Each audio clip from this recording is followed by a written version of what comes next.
Канбек Апажич, мен бұл жердемін. Бұл мыйзам долбооруна ылайык жождорго толук финансылык, экономикалык жана укуктук көз карандысыздык берилет да. Ол алардын финансылык иши бюджеттик системанын жана бүтүндөй бирдиктүү казыналык эсептин процессинин чыгарылат.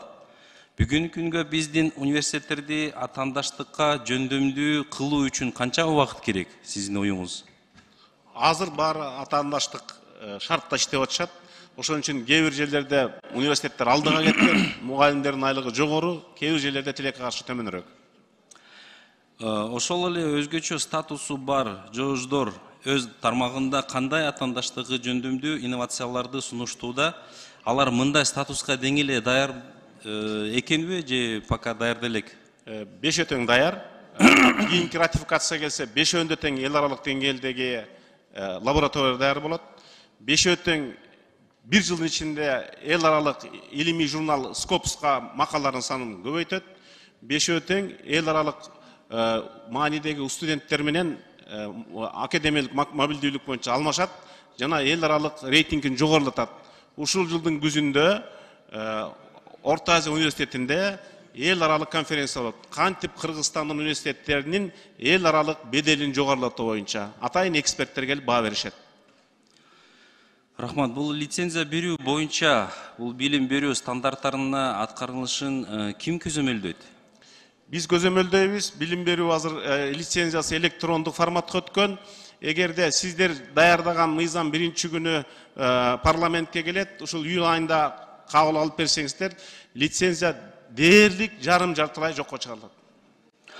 Азыркы убагында бизде потенциалы, акылы жөндөмү бар да, бирок мүмкүнчүлүгү жок, таланттуу жаштарыбыз көп. Аларга өзгөчө статусу бар университетте жогорку билим алууга мүмкүнчүлүгү болобу? Болот. Бизге өзгөчө макамы бар жождорго ушундай жеңилдиктерди берип жаткандыктан бюджеттик орундуга квота берүүгө милдеттештириш керек да, көпүрөөк саны көбөйтүш керек да. Азыр 6000 ошол дагы мамлекеттин кайсы тармактарында кайсы адистик жетишпейт, ошону карап көрүп дагы бюджеттик орундарды көбөйтүшүбүз мүмкүн. Учурда мамлекетке керек болгон адистерди даярдоо боюнча системасында канча бюджеттик орун керек? Ошону анализ кылдыңарбы? Анализ кылдык, ошол 6000 орунда толбой калып атат. Анан бүгүн депутаттар айтты, агрардык тармакта көбөйтөлү деп. Биз аны карап көрүп, тийиштүү университеттер менен макулдашып көбөйтүшүбүз мүмкүн. Алар кайсы кесиптеги адистер? Керектүү адистер ветеринардык, агрардык тармактагы. Турада эмне себептен сурап атам, убакыт бат эле өзүнөт да. Бир 5-10 жылдан кийин талап кылынган нерсе таптакыр кереги жок болушу мүмкүн да. Ошон үчүн дагы карап коюш керек бул жагынанчы. Өзгөчө статусу бар мамлекеттик жогорку окуу жайлардын мамлекеттик мүлкүн ижарага берүүдөн түшкөн каражаттар республикалык бюджетке чегерилбей жатканын колдойбуз.